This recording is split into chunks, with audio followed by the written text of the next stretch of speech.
മഹാലക്ഷ്മി സീരിയലിൻ്റെ പുതിയൊരു എപ്പിസോഡിലോട്ട് എല്ലാവർക്കും സ്വാഗതം. അങ്ങനെ ഉണ്ണിയാണെങ്കിൽ അച്ഛൻ ദുഷ്ടനാണെന്നും അമ്മാവനോട് അതുകൊണ്ട് എനിക്ക് യാതൊരുവിധ ദേഷ്യവുമില്ല എന്നെല്ലാം ദുർഗയോട് പറയുമ്പോൾ ദുർഗ പറയുന്നുണ്ട്, നിൻ്റെ അമ്മാവൻ്റെ വാക്കുകളെല്ലാമാണ് നീ വിശ്വസിച്ചിരിക്കുന്നത്. നിൻ്റെ അമ്മാവൻ നിൻ്റെ അച്ഛൻ മരിക്കുന്നതിന് മുമ്പ് എൻ്റെ അടുത്ത് വന്ന് കുറച്ച് കാര്യങ്ങൾ പറഞ്ഞു, അത് കേൾക്കണം നീ എന്നെല്ലാം പറഞ്ഞുകൊണ്ട് ദുർഗയാണെങ്കിൽ ആ കാര്യങ്ങളെല്ലാം തന്നെ ഉണ്ണിയോടായിട്ട് പറയുന്നു. പണ്ട് വാമദേവൻ വന്ന് പറഞ്ഞിട്ടുള്ള കാര്യങ്ങളെല്ലാം തന്നെ ഉണ്ണിയോടായിട്ട് ദുർഗ പറയുന്നുണ്ട്. എന്നിട്ട് പറയുന്നു, വാമദേവനാണെങ്കിൽ അന്ന് എല്ലാ കാര്യത്തിലും മായ ചേർത്തത് കൊണ്ട് നിൻ്റെ അച്ഛനാണെങ്കിൽ വാമദേവനെ അവിടെ നിന്ന് പുറത്താക്കി. അതേസമയം വാമദേവൻ എൻ്റെ അടുത്ത് വന്ന് എന്നെ തിരിച്ചെടുക്കണമെന്ന് പറഞ്ഞുകൊണ്ട് ശുപാർശ ചെയ്യാനായിട്ട് എൻ്റെ അടുത്ത് വന്നു. എന്നിട്ട് പറയുന്നു, നീ എന്തെങ്കിലും പറഞ്ഞ് അവനെ കൊണ്ട് എന്നെ തിരിച്ചെടുപ്പിക്കണം ജോലിയിൽ നിന്ന് പറയുമ്പോൾ ഞാനെല്ലാം വിശ്വേട്ടനോട് പറയാമെന്ന് പറഞ്ഞുകൊണ്ട് തിരിച്ചയച്ചു. അങ്ങനെ വിശ്വേട്ടനോട് ആ കാര്യങ്ങളെല്ലാം തന്നെ പറഞ്ഞ സമയത്ത് വിശ്വേട്ടൻ അതിനൊന്നും സമ്മതിച്ചില്ല. അയാളാണെങ്കിൽ ചെറിയ തോതിലല്ല നല്ല രീതിക്ക് തന്നെ അയാൾ മായം കലർത്തിയിരുന്നു.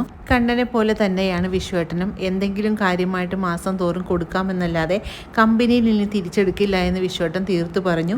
ആ കാര്യം ഞാൻ അയാൾ വന്നപ്പോൾ പറയുകയും ചെയ്തു. അതിൻ്റെ ദേഷ്യത്തിൽ അയാൾ പറയുന്നുണ്ട്, നിന്നെയും നിൻ്റെ മക്കളെയും കുറച്ച് കഴിയുമ്പോഴേക്കും ഇവിടെ നിന്ന് അടിച്ചിറക്കും, എല്ലാ സ്വത്തുക്കളും കണ്ണന് കൊടുക്കും, അതുകൊണ്ട് നിനക്ക് മാത്രം ഒന്നുമില്ലാതെയായി നീയും നിൻ്റെ മക്കളും പെരുവഴിയിലാവുമെന്നെല്ലാം പറഞ്ഞുകൊണ്ട് എന്നെ എൻ്റെ മനസ്സ് പിന്തിരിപ്പിക്കാനായിട്ട് ശ്രമിച്ചു. പക്ഷേ ഞാൻ അതിലൊന്നും വഴങ്ങാത്തത് കൊണ്ട് ദേഷ്യപ്പെട്ടുകൊണ്ട് തന്നെ അവിടെ നിന്നും പോകുകയാണ്. നിൻ്റെ ഭർത്താവ് ഇതിനനുഭവിക്കുമെന്നെല്ലാം പറഞ്ഞുകൊണ്ട് ശപിച്ചുകൊണ്ട് തന്നെ വാമേട്ടൻ അന്ന് അവിടെ നിന്ന് പോയി. അങ്ങനെയാണ് അച്ഛൻ്റെ മരണത്തിന് ശേഷം ഞാൻ വിചാരിച്ചിരുന്നത് വാമേട്ടൻ്റെ ശാപമാണെന്നാണെന്ന് ഞാൻ വിചാരിച്ചിരുന്നത്. പക്ഷേ അവർ കൊന്നതാണെന്നുള്ള സത്യം പിന്നീടാണ് എനിക്ക് മനസ്സിലായതെന്നെല്ലാം ദുർഗയാണെങ്കിൽ ഉണ്ണിയോടായിട്ട് പറയുന്നുണ്ട്. റിമാൻഡിൽ നിന്നിറങ്ങിയ വാമദേവനെയും പ്രതാപനെയും മാർക്കുവാണെങ്കിൽ നല്ല രീതിക്ക് തന്നെ പെരുമാറുന്നുണ്ട്. അവരുടെ കൈയും കാലുമെല്ലാം ഒടിച്ച് അവരെ ഒരു പരുവത്തിലാക്കുകയാണ്. എന്നിട്ട് മാർക്കോ പറയുന്നുണ്ട്, നീ എന്നും ഒരിക്കലും എഴുന്നേറ്റ് നടക്കുക പോലും ചെയ്യരുത്.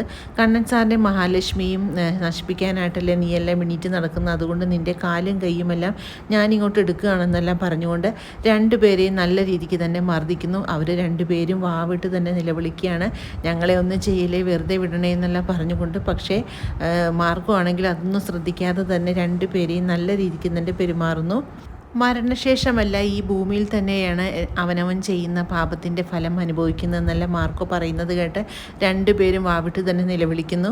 പിന്നീട് പ്രതാപനെയും വാമദേവനെയും മാർക്കോ തല്ലിച്ചതച്ചിട്ടുള്ള കാര്യങ്ങളെല്ലാം അറിയുന്ന കരുണയാണെങ്കിൽ കണ്ണൻ്റെ മുന്നിൽ അപേക്ഷിക്കുകയാണ്. കണ്ണേട്ട, ഇനിയെങ്കിലും ആ കേസൊന്ന് അവസാനിപ്പിച്ചുകൂടെ എന്ന് ചോദിക്കുകയാണ്. അതേസമയം കണ്ണൻ പറയുന്നുണ്ട്, അതൊരിക്കലും ഞാൻ ചെയ്യില്ല.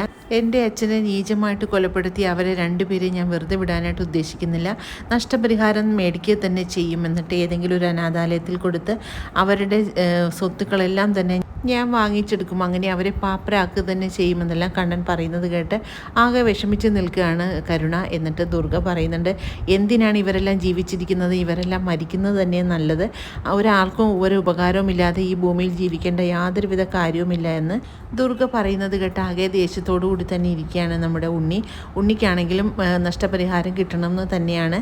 ഈ നഷ്ടപരിഹാരത്തിൽ നിന്ന് ഞാൻ ഒരിക്കലും പിന്മാറില്ലെന്നെല്ലാം ഉണ്ണി പറയുന്നത് കേട്ട് ദുർഗ പറയുന്നുണ്ട്, എന്തിനാണ് നിൻ്റെ അച്ഛനെ കൊന്ന് അവരുടെ പൈസ നിനക്ക്, അതിൻ്റെ ഒരു ആവശ്യവും നിനക്കില്ല, നീ എന്തിനാണ് ഇങ്ങനെ വാശി പിടിക്കുന്നതെന്നെല്ലാം ദുർഗ ചോദിക്കുമ്പോൾ ഉണ്ണി പറയുന്നുണ്ട്, അതൊന്നും അമ്മ അറിയേണ്ട കാര്യമില്ല, എനിക്ക് ആ പൈസ കിട്ടിയിട്ട് കുറച്ച് കാര്യങ്ങളെല്ലാം തന്നെ ചെയ്ത് തീർക്കാനുണ്ട്, അതുകൊണ്ട് മാത്രമാണ് ഞാൻ ആ പൈസ ആവശ്യപ്പെടുന്നതെന്നല്ല ഉണ്ണി പറയുന്നത് കേട്ട് കണ്ണൻ പറയുന്നുണ്ട്, അമ്മ ഇവനോടൊന്നും പറഞ്ഞിട്ടൊന്നും കാര്യമില്ല, ഇവൻ നമ്മൾ ഉദ്ദേശിക്കുന്ന രീതിയിലല്ല ചിന്തിക്കുന്നത്, അതുകൊണ്ട് ഇവൻ എന്താണെങ്കിൽ ചെയ്തിട്ട് പോട്ടെ, പക്ഷേ ഈ നഷ്ടപരിഹാര തുക ഞാൻ വാങ്ങുക തന്നെ ചെയ്യുമെന്ന് കണ്ണൻ മുൻകൂട്ടി തന്നെ പറയുകയാണ് കരുണയോട്.